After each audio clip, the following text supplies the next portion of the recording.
We have a very distinguished guest. His name is Jon Ostrower.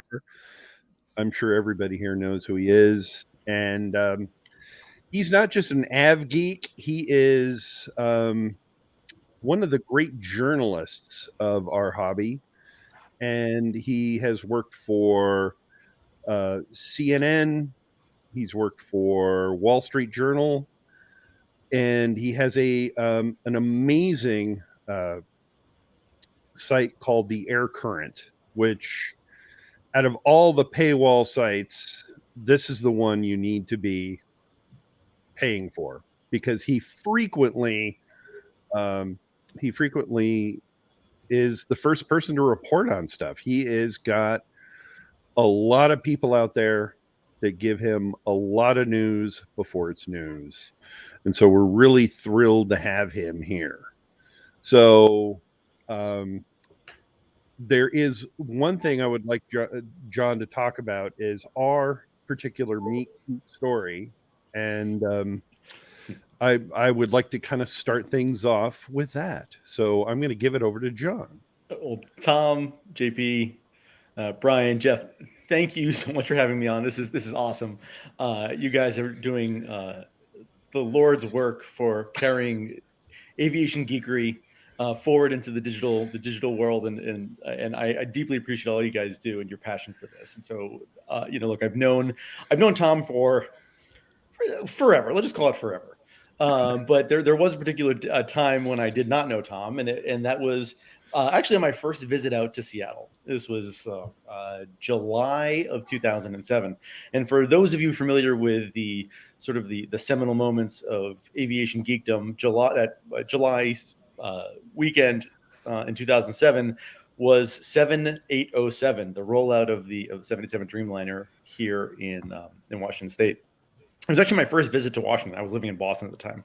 And to make a very, very, very long story short, I ended up probably one of the earliest stories actually broke, I suppose, was the fact that Boeing was going to be doing a parade of 7 series aircraft from Everett down to Boeing Field in sequence, starting at 7:07 p.m. on July 7th, 2007, 777, all the way through 707, 717, 27, 37, 47, 57, 67, 777, no 87 yet. But what ended up happening was I ended up on Airport Road, right across from the Boeing Delivery Center and the Museum of Flight. And I started chatting with this guy who was up on a flatbed truck trying to get a better shot of the assembled lineup of aircraft. And we just started chatting. And I was curious, how'd you hear about this out of curiosity? And as soon as I saw it on some blog, and well, that was the beautiful beginning of a 15-year friendship that continues to this day. And we bonded as fast friends, and we've known each other since well before we were married and had kids. And it's just been a wonderful friendship, and one that will continue for decades and decades to come. I have no doubt.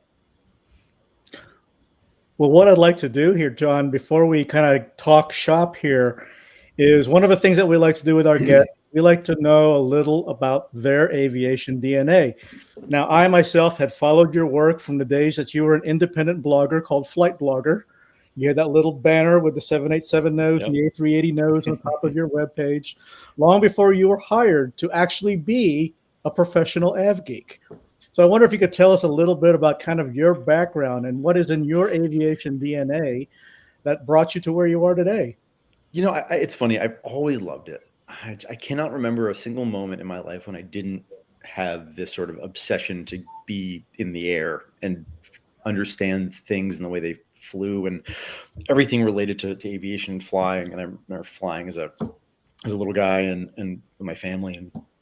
But when I was actually on a very different professional trajectory. This is like 2006, 2007. I was actually working in state government in Massachusetts, believe it or not. I was working for the governor at the time, writing his briefing book every day. And that was a very different life. And I wrote my senior thesis on the role of aviation in national image. And I had a chance to well, when I went back to Boston, all my friends from high school were gone. They had all moved away. So I kind of started from like scratch again. It was weird. Very familiar territory, but totally left me with a ton of free time. So in that free time, I started a blog. Couldn't write about work, as you can possibly imagine. But I did start writing about airplanes, and that's where Flightblogger came from in March of 2007. And so I just happened to hit a cosmic hole-in-one on my timing, and that's when the 87 was coming up.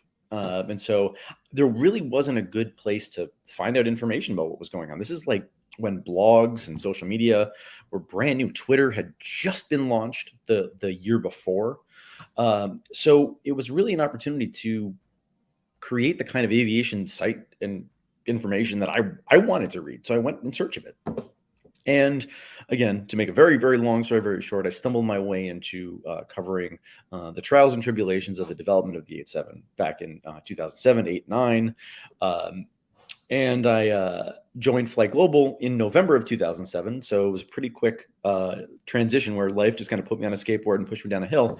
And that was my new life. I left my job at 4:30 in the afternoon at the State House. I went home to finish packing.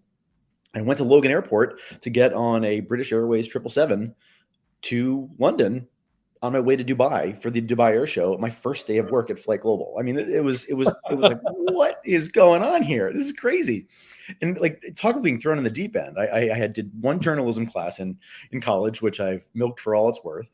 And that's, and it's been just this incredible ride through the industry from Flight to the Journal for 5 years, to CNN, to launching the Air Current, which has really just been an unbelievable adventure. And we've got such a great team that we've built, and really bringing what we hope is a totally new approach to covering this industry beyond just the what happened, but really start to explain what's going to happen and why, and the ecosystem in which all of these forces that drive this incredible industry that delivers these incredible products that allow us to go all over the world exist.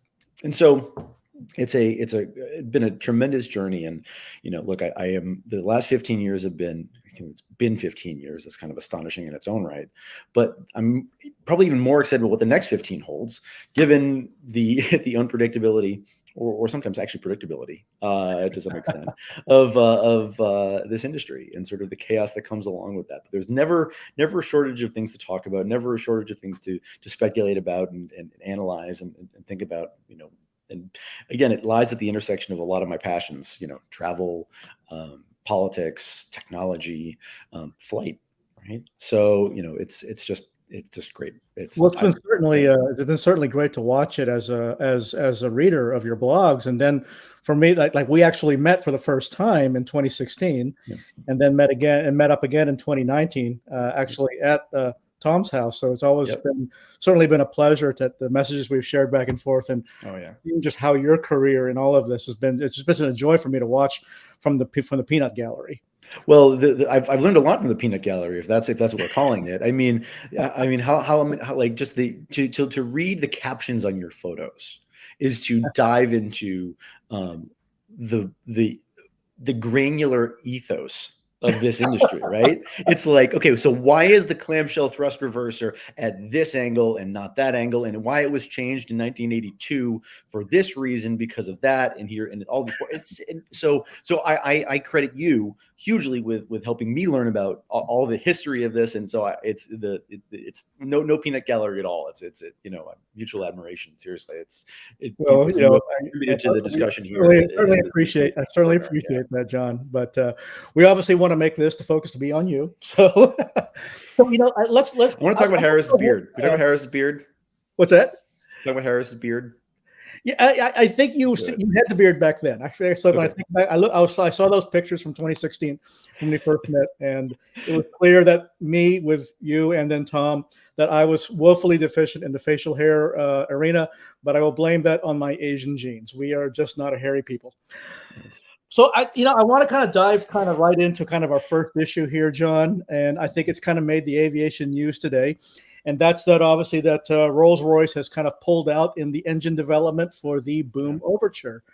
Now, for myself, being a student of aviation history, the last 80 years is really filled with aircraft designs that were specialized but did not make economic sense when confronted with real-world market conditions. From STOL capability with the British Aerospace 146, the Dash 7, to supersonic and high-speed capability from the Convair 990 and the Concorde. You've been covering the boom saga for some time now, and we kind of want to get your perspectives in what does boom have that's going to change that historical paradigm.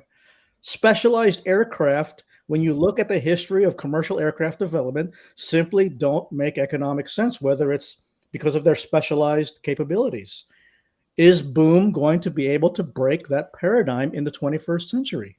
Well, I think what boom is really betting on is where we are in terms of the efficiency curve of the rest of the industry, right? Look, the 787 is 70% more efficient per seat than the 707 was. And so you take in composite technology, flight control technology, and the optimizations that come along with that. They think that they've got a design that can get them there in terms of significantly reducing the noise footprint and also improve the economics of supersonic flight. And I think that is their starting point. That effectively, because of the march of time over the last half century since Concorde was first flown and fielded, that they will benefit from that increase in efficiency.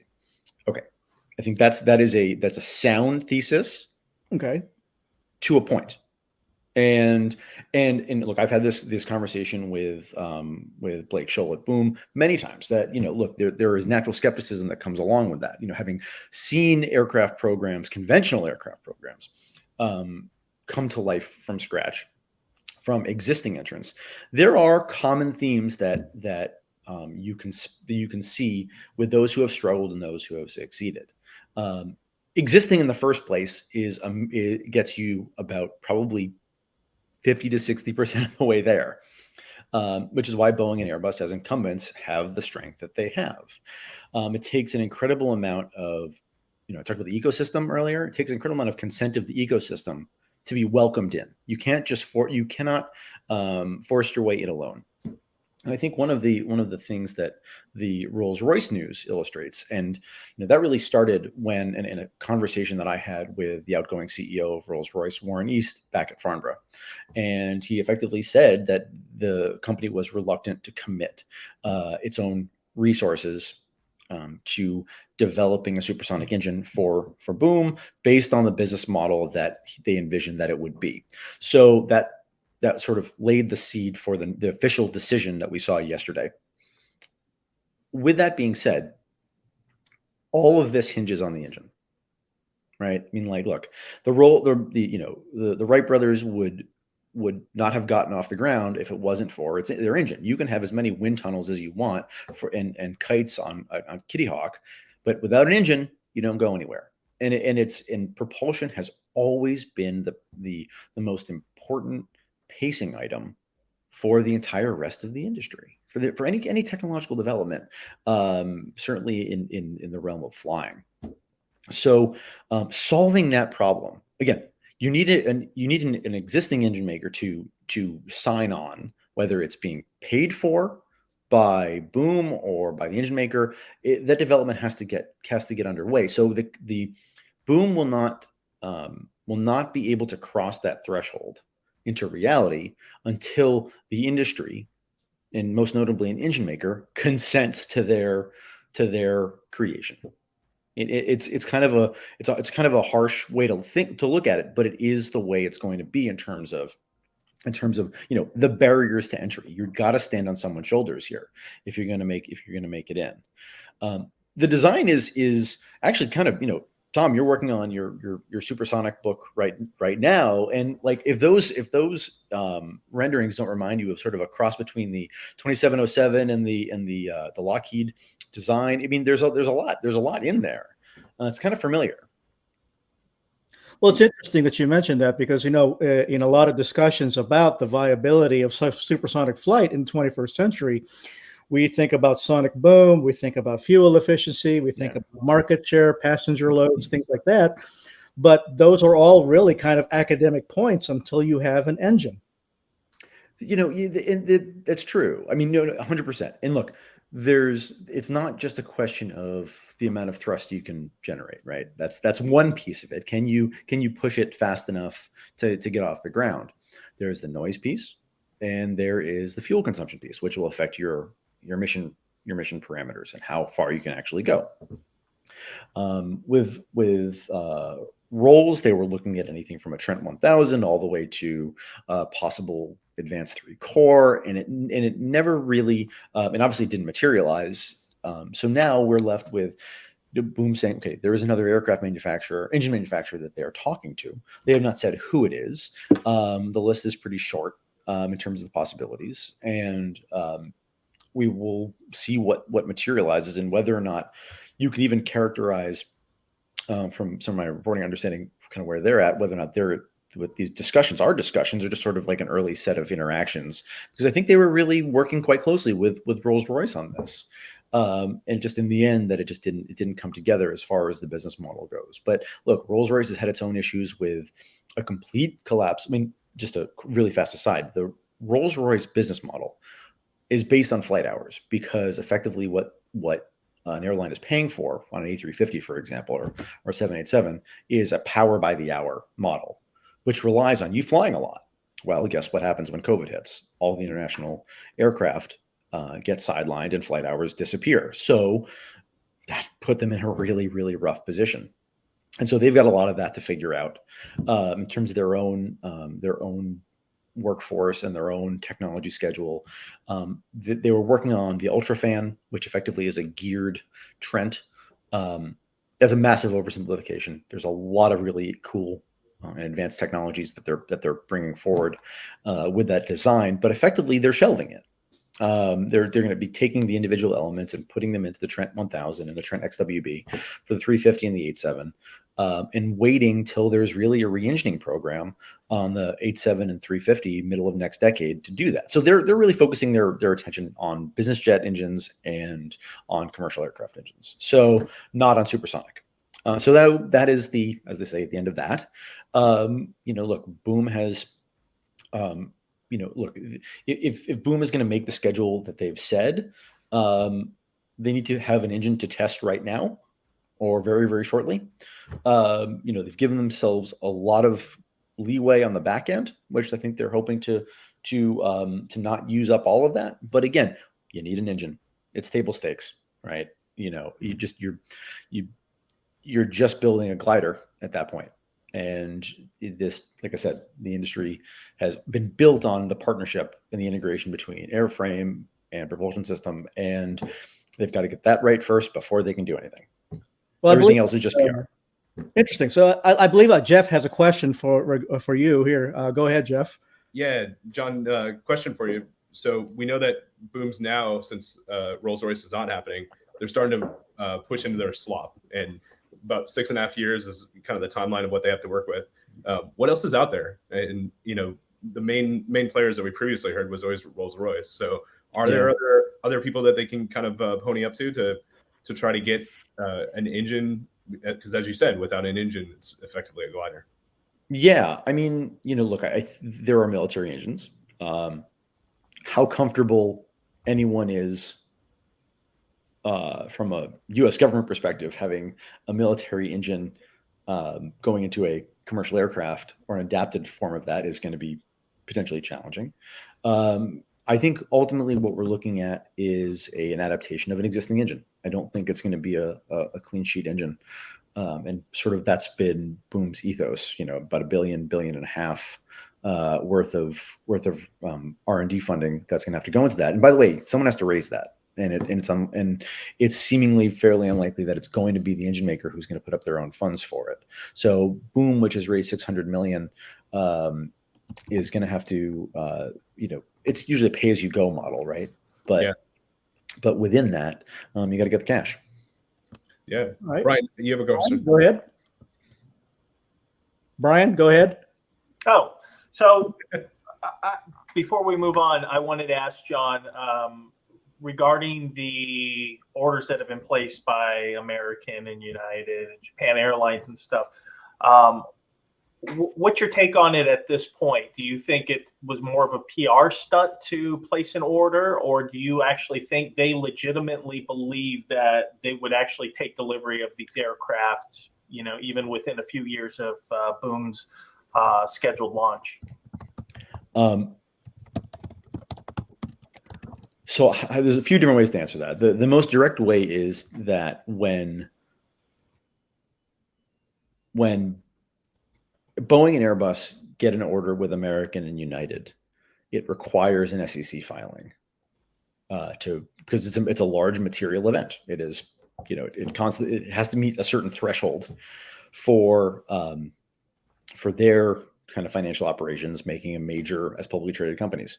I would say notably, both when they announced their deals did not say that this met that threshold. It's not an order in the way that we traditionally think of signing an agreement and getting a delivery with an expectation of delivery at a given time, with a given set of performance specifications and performance guarantees and all of that. Look, I would say this, and Boom is not unique here. We've got a lot of electric, conventional takeoff and landing, and eVTOL players who are doing similar things with aircraft manufacturers for various, whether they're marketing arrangements, whether you get warrants for shares, you get equity, whatever the arrangement is. That, yeah, I mean, look, the airlines have enthusiastically lent their names to new entrants for the PR value of sharing their credibility with whoever they're working with.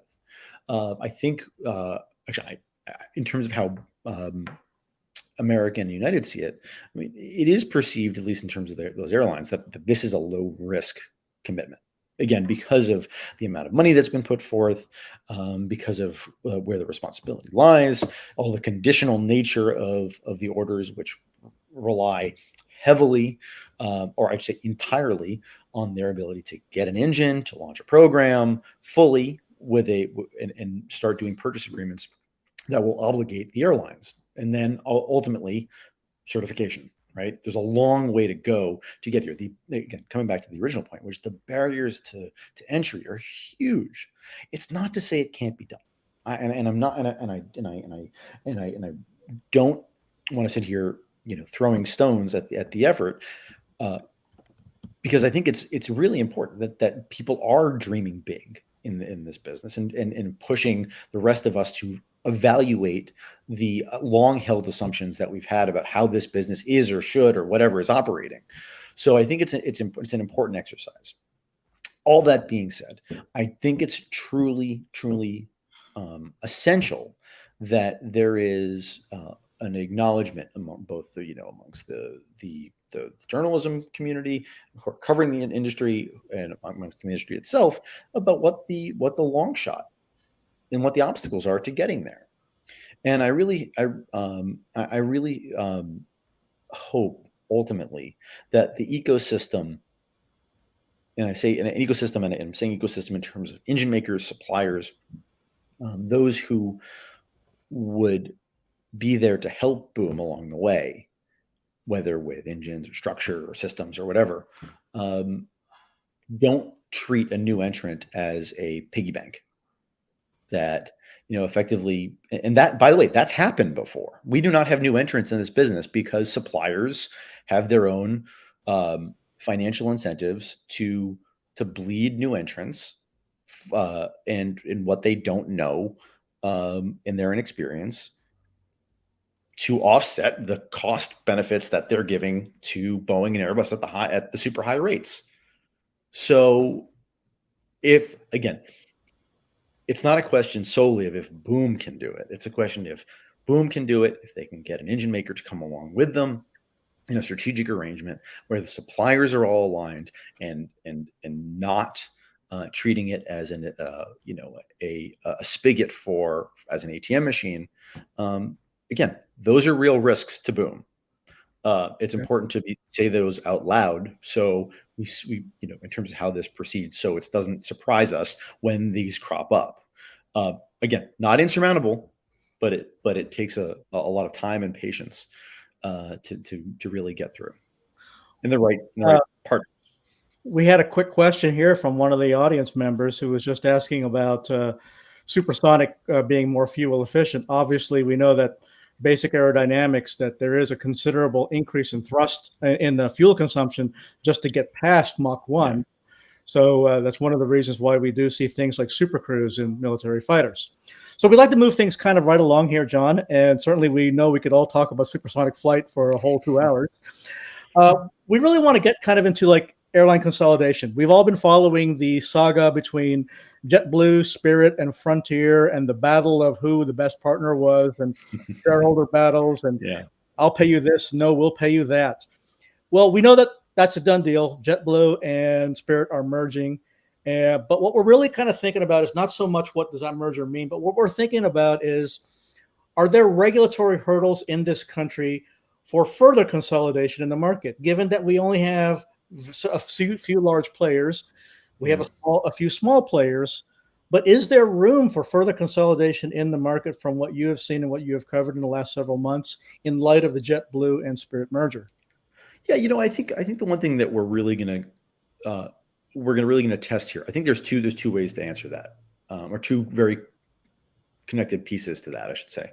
Number one is I think the consensus amongst the industry and industry leaders is that the DOJ is not going to allow Southwest, American, United, and Delta to acquire anybody. They are on their own in terms of their scale and size and reach. Given, I think that at least prior to the pandemic, I think had 80 to 85% of the capacity in this country. What happens between entrants 5 and 10? That's going to be really interesting, right? If the JetBlue Spirit union is made official and cleared by the DOJ, I think we're going to actually. I think there is potential that the rest of the industry, in that sort of remaining tier, whether it's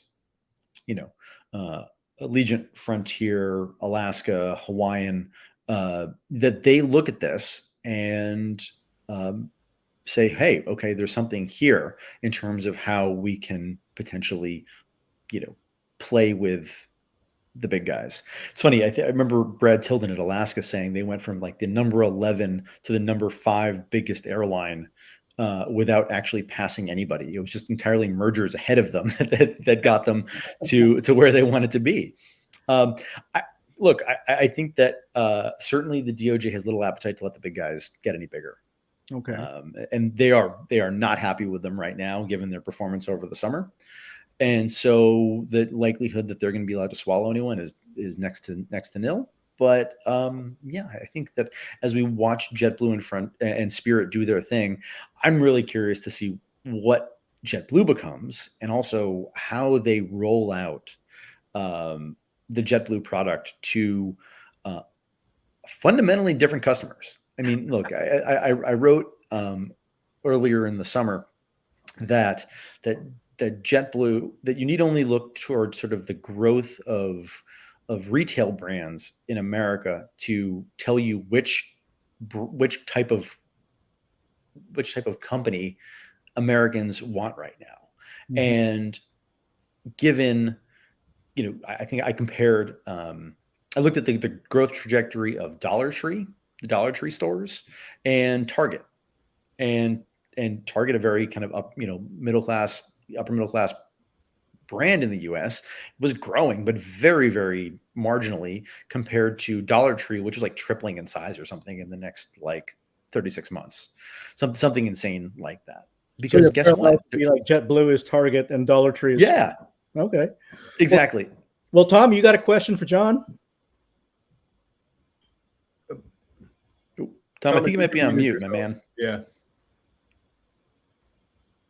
Oh, okay. Well, there you are. The one question I have, and John has heard me say this for the last 10 years about, you know, successful mergers are about compatible synergies. That's why Delta has been successful as it is they utilize their mergers really well. And that's going back to like Chicago and Southern in the 50s. And that's kind of Delta's secret sauce. And so when I look at JetBlue, I think they should be, punching up, so to speak, to Alaska. Like, I think their route network works better. What do you think about that, John? Because I don't see anything synergistically that makes any sense with JetBlue and Frontier.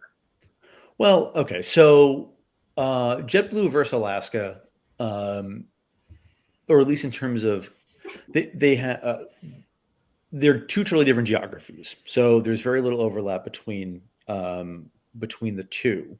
That tends to increase the potential compatibility. I mean, you could think of kind of a barbell, right? One on the West Coast, one on the East Coast. There was plenty of talk of that. I don't know whether or not that there are good reasons to do that, bad reasons to do that. But JetBlue's biggest problem is that they've been kind of hemmed into their market, which is, by the way, a good market in New York and in New England, and to kind of expand out from there. The problem is that there's not a lot of room elsewhere for them to grow. So you have to, for the survival of their business model, they have to go get some serious fleet, serious capacity to make this work. The irony is that the big winner in all of this, and we wrote this back in April when JetBlue kind of swooped in on Spirit, was that the big winner was going to be Frontier.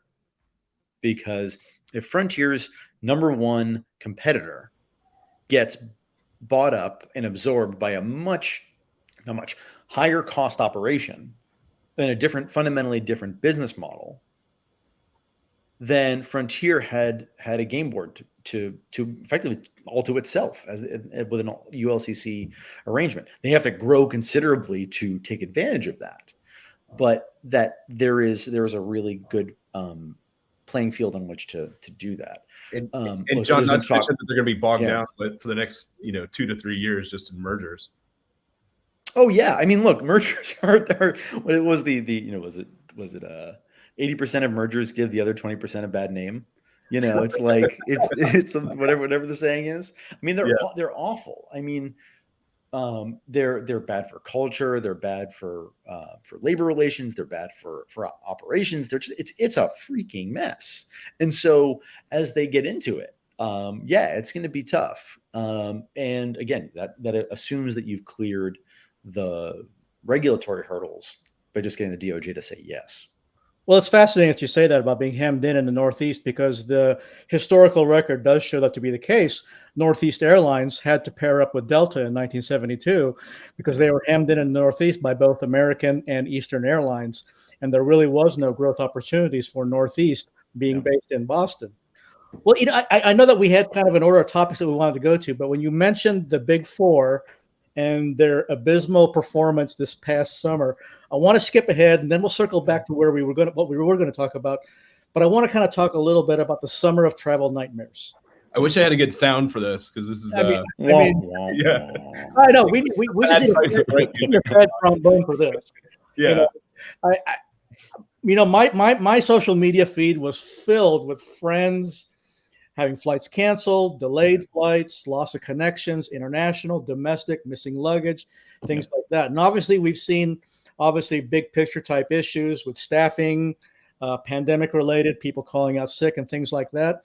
Yeah. What's your perspective as an industry reporter on what's really happened this summer? Was it a demand bounce back faster than airlines expected, or is there more to it than that? It's a really complicated thing. And so I'm going to go ahead and toot our horn for just a second here. Back in spring of 2020, we started saying, this was like a few months in, I think capacity was probably 20% at this point.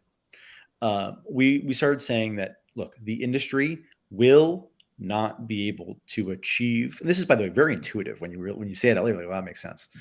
the industry will not be able to get past and grow beyond 2019 levels unless you have a 2019 fleet, a 2019 set of staff, and enough pilots to fly those airplanes. It's really just that simple.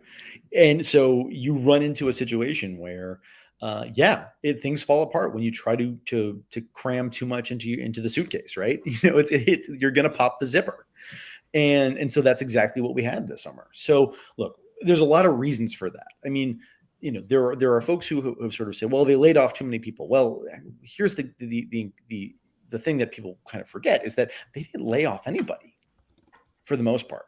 There were almost no layoffs. There were a ton of voluntary buyouts. There were a lot of early retirements. There was a lot of leaning of the staff because they were trying to reduce their labor footprint as much as they possibly could, given the fact that no one was flying. The world had completely collapsed. It was like a neutron bomb had hit aviation, and all the planes are still there, all the infrastructure is still there, but the people are gone. And that's it. And so when you look at that, and they were trying to figure out what the future held, were business travelers ever going to come back? And then you have, the tens of billions of dollars that, which frankly kept the airline industry alive in the U.S. And globally, really, to allow the airlines to effectively transfer their payroll to the U.S. government. And so taxpayers, paid for flight attendants and pilots and ramp workers and gate agents and call center workers and mechanics, everybody to remain on the payroll. So if that expired, there would be actual layoffs. That would be the end of those positions. Allowed for them to continue to have healthcare, have wages. I mean, look, it was an extraordinary thing because literally in a pandemic, the industry with the number one exposure is air travel, and people just stopped traveling, as we saw. So yeah, it screwed up the system massively, and we do not have as many pilots as we had, and there's a lot of reasons for that, which we can get into, that are making that much harder. But again, huge outflow of folks in terms of retirements, people who left the industry entirely. Yeah, you cannot run an airline in 2022 with a footprint that is smaller than 2019. You can't do it. It's interesting you mentioned that because I know that I live in Dallas Fort Worth, and so there has been a lot of shortages. American Eagle has had Envoy, the subsidiary of American Airlines, has had a lot of trouble staffing their flights. And it raises an interesting question that I think Jeff wanted to ask in light of shortages and staffing shortages, particularly in the regionals, as mainline airlines are plucking pilots out of regional operators. I think Jeff had a question that he wanted to ask you. Yeah, so this actually comes from my friend and lab partner from the Air Force Academy, Kenyatta. Most people know him as Deacon. He's an F-16 pilot. But he has a question just about consolidation in the regional airline space.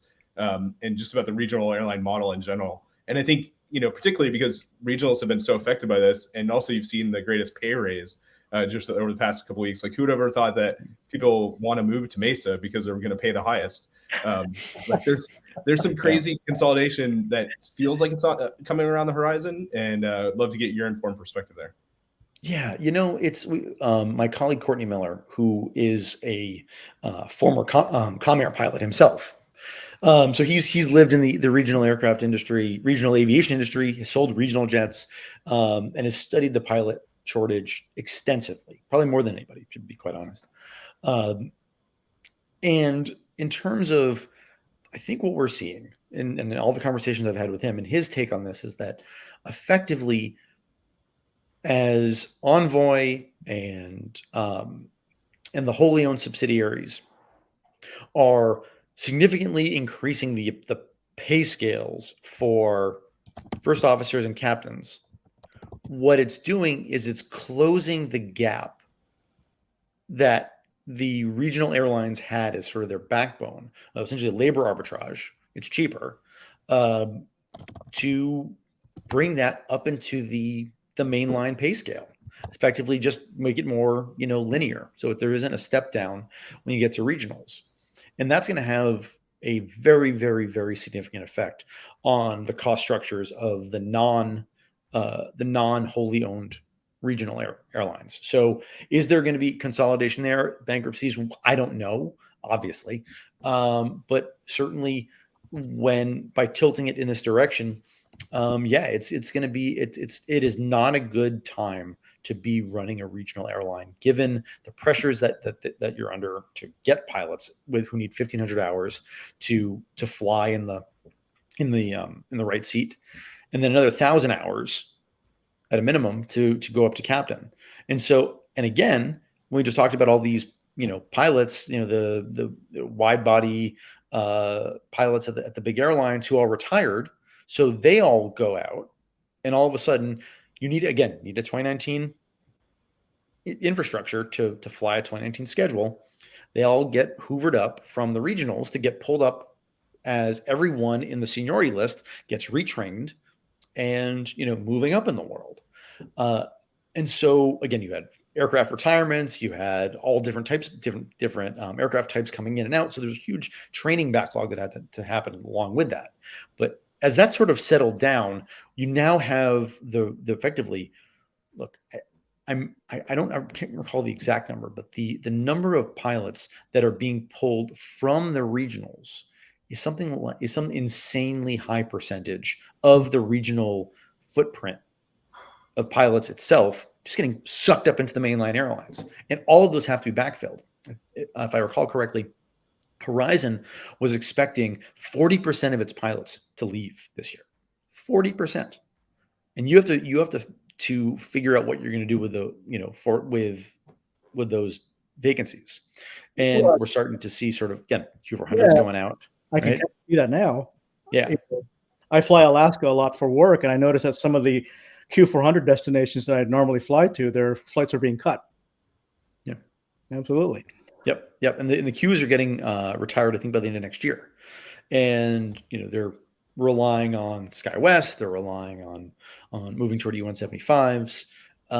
It is a very complicated time to be running a regional airline operation. Will the 1,500-hour rule change? I don't know. It came out of the Colgan crash from 2009. Interestingly enough, it was not part of the NTSB's recommendations. It was sort of an extra.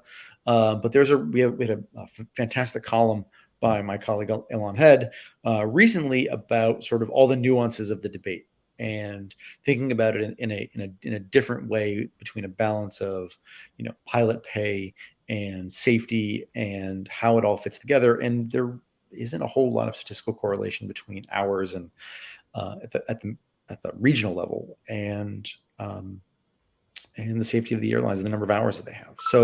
But there are some important nuances there that it's worth reading. Well, it's interesting. I think I'd read it somewhere that for every pilot that either moves up or retires, it triggers something on the order of like 10 to 20 training events at that airline, as well as the regional partner. Because everyone has to shuffle up, people have to move around. So training is sort of really kind of seen as now the rate limiting step now in getting airline staffing up to where it should be, is in one article that I had read. And they're getting wide body pay too, like $400 an hour in some cases. Absolutely. And I know that I think Envoy had just recently announced that they were raising their pay scale significantly for captains and first officers. Well, I think it's one of the things that we talk about, the staffing sort of thing and its impact on the industry. Are there other areas, John, that you see that will leave long-term changes in the industry because of the pandemic? I mean, we kind of talked a little bit about consolidation, market share, staffing, regulatory hurdles, things like that. All of this has sort of a swirling microcosm, and at the center of it is a virus. Yeah.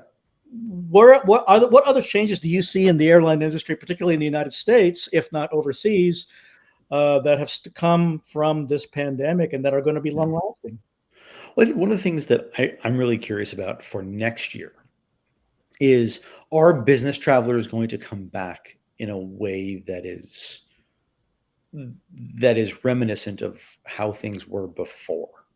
the before times, right? And I mean, Google just, I think it was just yesterday, came out and said that effectively all travel is has to be, you know, cleared and be, you know, considered business critical to actually do, like, you know, whether it's regional offsites or whatever, they're not going to do that. I mean, there's always going to be a virtual option. So, you know, you have the situation where the nature of who's flying may be changing forever.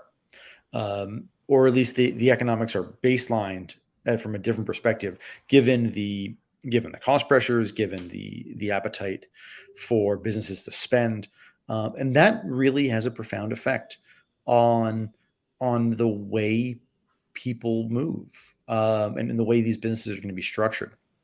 What we really did see throughout the pandemic, actually, and really, I think it was more of a 2021 function, was that a lot of the first class cabin, those, you know, passengers that would fly first, moved over to fractional jet card operations like Wheels Up and FlexJet, because it was more predictable. And there was a public health element to it in terms of you weren't around people, you weren't exposed, you weren't in airports, and they also had the cash to do it. So a lot of that kind of premium demand has gone in that direction. Does it come back? It's not clear. And how do you incentivize that and all that? So I think that's going to be one of the big things to watch on the airline side as we move into the future. But I'm really curious how, from the aerospace side, how the supply chain handles this ramp up as well. As airlines get rolling again and the need for airplanes comes roaring back. You know, look, Pratt & Whitney, GE have all said that they're having trouble hiring to get people to just build engines and support engines on the MRO side. So yeah, these are, you know, again, these are lingering questions that you have that really came out of the pandemic and accelerated a lot of the trends that were existing in the industry that we just got them about 5 or 10 years earlier than anyone expected. Oh, interesting. Well, what we'd like to do is kind of see if we have any further audience questions that people would like to ask Jon. Here, I want to keep everybody, remind everybody that we do have a trivia question at the end of this. We will be giving out 3 prizes. One model airplane. We'll talk a little bit more about that when we get to the trivia discussion, as well as 2 T-shirts that you can use to strut your AvGeek cred. Again, we'll kind of show that once we get to that question. But I'd like to go ahead and see if we can get some audience questions here from those who are attending. I know that we've had kind of several already that have talked about kind of the fuel efficiency in supersonic flight, as well as impact on the regional industry. While we get to the questions, while we wait for those questions, I believe Brian has got a question he'd like to ask you, Jon.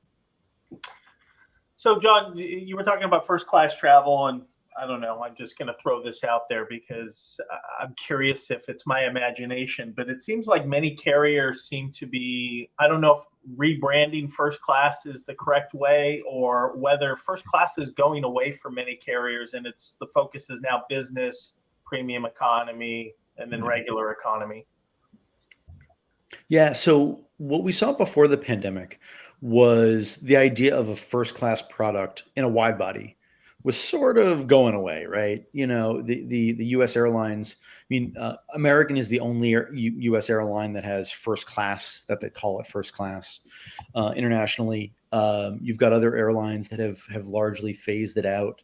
Yeah, you've got the Lufthansas and the ANAs, and Air France still has a first class product. And so, yeah, I think that it's going to be less of that. Certainly, and look, the gap between business class and first class is shrunk considerably, because guess what? Business class is actually really comfortable. You know, a lie flat is a lie flat, and so, you know, whether you're paying the equivalent of a really nice hotel for the night or a compact car, depending on the demand, that's going to be where they want to focus their attention. Domestically, actually, I should say before I get to that, premium economy has actually bounced back faster than any other cabin, which is really interesting. So I think a lot of the big question is, has a lot of that business class demand gone into premium economy, or has the economy class cabin from a leisure perspective become premium economy? A lot of it depends on pricing and how it gets structured, but premium economy, I think, is still the fastest growing segment. And we see Emirates putting it on all of their airplanes in the next few years. That tells you something pretty profound, given that they resisted it for so long.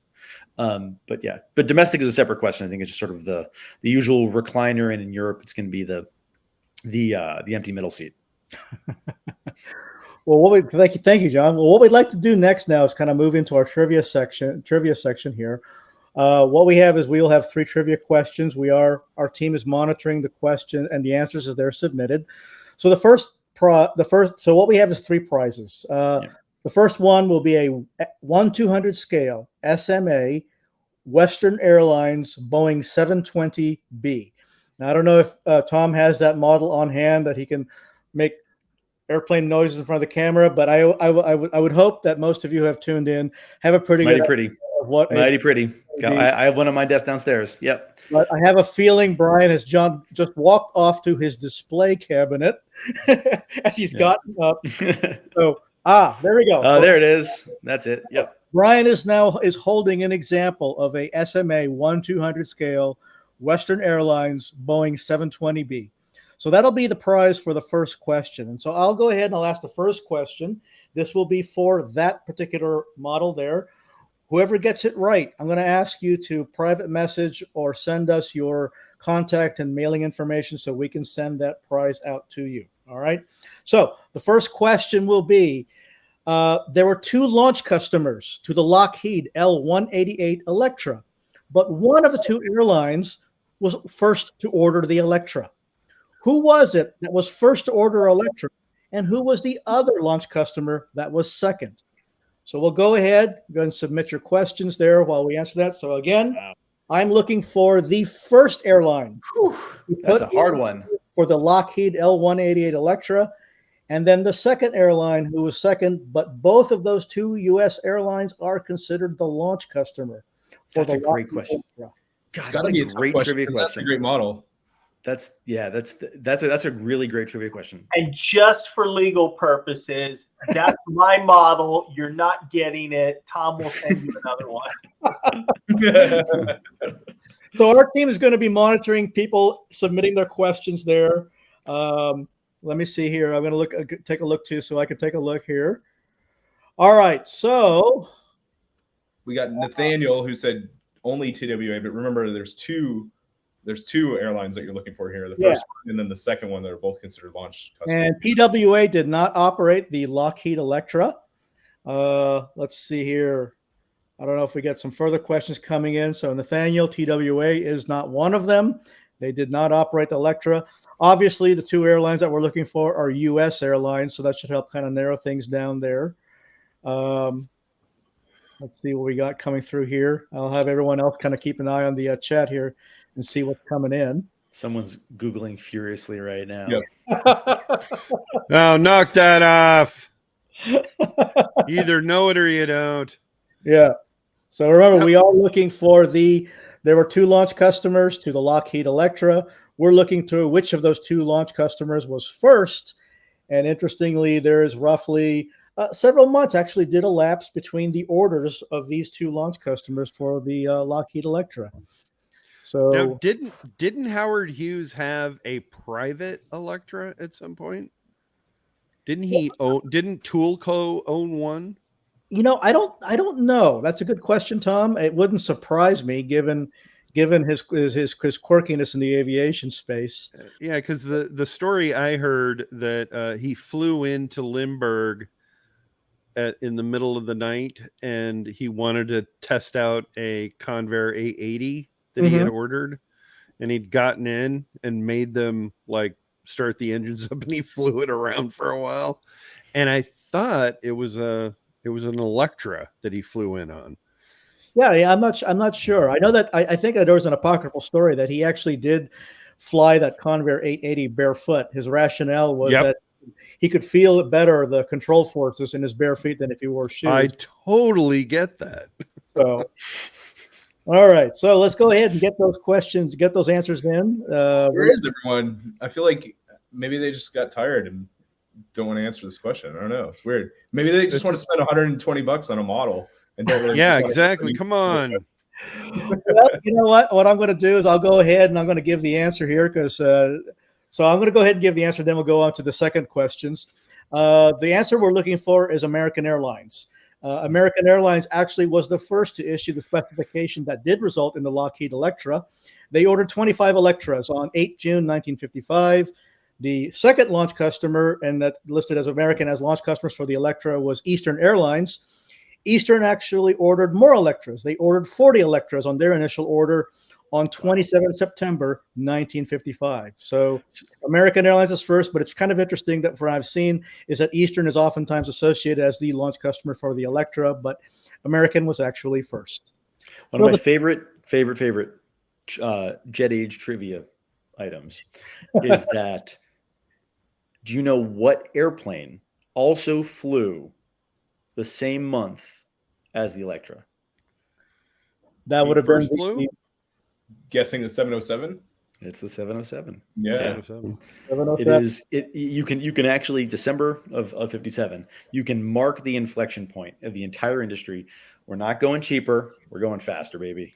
Oh no, and all of the legacy CEOs were like, Boeing, will you please give us a chance to pay off all these piston airliners we bought? Just can you launch the jet age in 1964? Yeah. You know, I think that was an all for all mankind plot line. Well, We're all flying in Tupolovs. so for our second question, what we have is an AvGeek T-shirt. So Jeff, I'd like you to hold up the T-shirt. Freshly printed. I don't think that you're going to find your lifelong love wearing this, but you might have fun wearing it when you wear it to the airport. So, AvGeek, wear it loud and proud. Actually, I think for the next one, you should get the choice, like either the model or the shirt, whatever you want. Sure, works for us. or both. Or both. Yeah, we'll send them both. Throw them in together. All right. We're in growth mode here. The second trivia question for both the model and the AvGeek T-shirt, which I tell you, it will make you the complete package for the opposite sex if you wear that T-shirt. The MD-80 production line was only weeks away from shutdown when American Airlines made its groundbreaking order that literally saved the MD-80 program. Now, McDonnell Douglas had told American Airlines, operate 30 for 5 years. If they're not at least 20% better operating economics than the Boeing 727, you can return them for a nominal fee, no questions asked. And American's operation of the MD-80 actually, it turned out 37% better than the Boeing 727. And the rest is history that American Airlines would end up operating 1 out of every 5 MD-80s built at Long Beach. Now, that was a groundbreaking agreement because it was a way like try it before you buy it. And it changed the way that the industry would re-equip and modernize from then on out. So American Airlines is really kind of known in the history for doing that. But what I want to know for our second trivia question, who was the second U.S. airline? Actually, the second airline, which was a U.S. airline, to get the same deal from McDonnell Douglas to order the MD-80 in try it before you buy it. Which airline was that got that deal from McDonnell Douglas after American Airlines? U.S. airline or any airline? U.S. airline. Didn't Airbus do the same thing with Eastern? Well, Airbus did do the same thing with the A300. They won over Frank Borman with the A300, and I can tell you that Frank Borman actually had to wear a bulletproof vest to work for several weeks because he had managed to piss off so many people ordering the A300. So it looks like we got a winner on this question. Kenyatta Hens Ruffin, you got it correct. It was TWA. Transworld Airlines took their first MD-80 delivery in April 1983. And interestingly enough, the very last MD-80, the Spirit of Long Beach, went to TWA also. So several years ago, I was at the MD-80 retirement from American Airlines. And the last MD-80 service flown by American was actually an ex-TWA bird. I think it was. N9814. You were on one side of the glass and I was on the other. You were Yeah, on the ramp and and I was John and I were actually no more than maybe about 100 feet from each other. yeah. Inside the terminal gate, I was down at the tail end of the plane on the self photographing it. Yeah, and I flew to Roswell for the retirement. So, of those Kenyatta, planes. God, that was fun. you could message us your mailing information, email information, so we can arrange to get you the model and the T-shirt And size. and size too as well. T-shirt size, that is. You know how like I was pilots. going to say I don't have a 1/100 scale one, so This PG. So Jeff had two T-shirts. So we're going to 1/72 scale, please. Yeah. you know, give away the and I have plenty of Western, so the next one we'll bundle that up. okay. Trying to get rid of these things. So the last question here, we're going to give away another Western 1/200 scale 720B. Thank you, Tom, for your generosity for that, along with the T-shirt that Jeff says "Avgig." So you will be the complete package. Put it on your Tinder profile. Nobody's going to want to swipe to the right when you're holding Chicks dig it. Avgeek T-shirt. So our third question here: what airline was the first to put the Allison 501 re-engined Convair 580 into revenue service? Now, I don't know, but they're bankrupt now. we know that the Convair liners, the Convair piston twins, were actually designed from the outset to accommodate future engine upgrades, including turboprop power. So there were a whole host of turbine conversions for the Convair Convair twins. But what we're interested in is the Convair 580, which will use the Allison 501, which is the civilian version of the Allison T-56 engine used on the Lockheed Hercules, as well as the P-3 Orion. So what we're Just looking for name the sexiest aircraft of the post-war era. That's all you need to do. Just the airline scheme airframe combo, the sexiest combo. I think we have a winner. Oh, and we have a winner, RD Someone from the top rope. with Frontier Airlines. Oh yeah, Amazing. nope. That's a Bow and arrow. Can I RD. just say something? Frontier needs to bring back the Convair 880. But today. 580. The 580. 580. Oh, yeah. I'm sorry, 580, but in ultra high density configuration. Yeah, you know what's And funny you gotta about put that, animal on John? the tail, too. You know what's funny about that? That will be the only time a Frontier 580 ever had a fist fight in it. You know? Actually, I do not believe that. I can 100% do not almost believe that. guarantee you there's never been a drunken brawl on a 580. Oh. Well, it's interesting because when I was a kid growing up in the Midwest, What would the animal be on the tail? What would the animal be? a honey badger. Actually, it's good. I like that. John, you love that's some data. Like, I'd love to see what's the over under on amount of fights in an Airbus A320 series. Yeah, no Oh. kidding, right? Oh. Well, you know, which is the most The violent Fight Club aircraft. airline cabin. Yeah. RD the Suffren airplane has the most fights. RD Suffren, I'd like you to make sure that you do send us your contact information, email, and address, so we can get you hooked up, so that you will be the sexiest man alive at the airport perimeter. So. One of the things, though, I would like to say about my own personal memories of the 580 was when I grew up in Western Kansas. Frontier actually served a lot of the smaller towns in Western Kansas on through service. It was a multi-stop from Wichita up to Denver. And so I was living in Dodge City. I grew up in Dodge City, Kansas. And the 580s were bigger than our airport terminal. And about 1976, 77, the Civil Aeronautics Board allowed the CAB subsidy to flow through from the local service carrier to a commuter carrier. So Frontier was happy to hand off their routes in Western Kansas to Air Midwest. So we went from a Convair 580 to a Beech 99. Now, back in those days, my grandmother used to fly to visit us, and boy, she was not happy having to go from a Convair 580 to a Beech 99.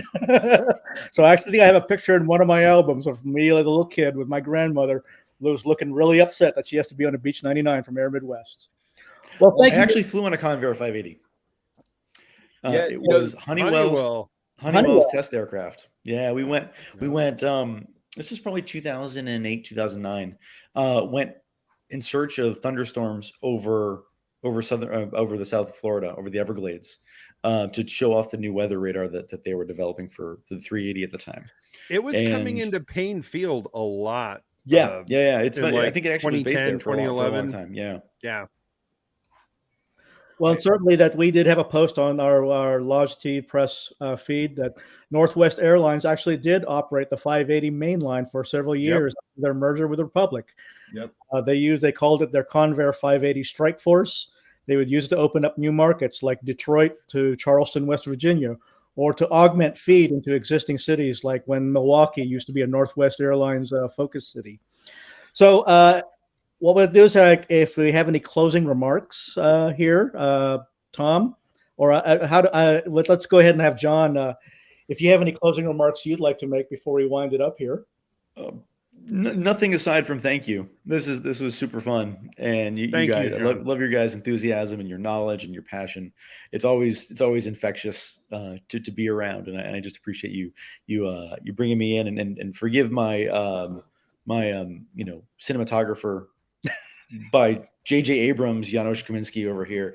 As the sun starts setting here in Seattle, but no, it's been a really fun afternoon, and I look forward to doing it again soon. Well, we certainly would love to have you again. We'll let a couple news developments pan out, and then we'll play clips from this show and see. Well, wow, that assessment from Jon Ostrower really aged well. Once again. I think we'll have to play another clip too to just see how much Tom's beard grows between this and the next show. It's not getting shaved, so it's just going to get longer. Well, what I'd like to do here is just have everybody just offer some closing remarks now, and I'd like to extend my appreciation to John for joining us in this. This is actually what some of our conversations in real life are like, and so you get a treat to kind of what we are like with each other. But Jeff and Brian, I'll have you guys make some closing remarks, and then we'll let Tom close it out. So, Brian? Hey, it was fun, and I watched my mouth today, so nobody should be too alarmed. And I'm looking forward to doing this again real soon. And folks, I want to let you know that you got G-rated Brian Wickham on this one. So I cannot even begin to imagine how much personal restraint he had to exercise to keep from going off the reservation with us here today. It was hard. Jeff, any closing remarks you'd like to make before we hand it off to Tom for the end? Wind up.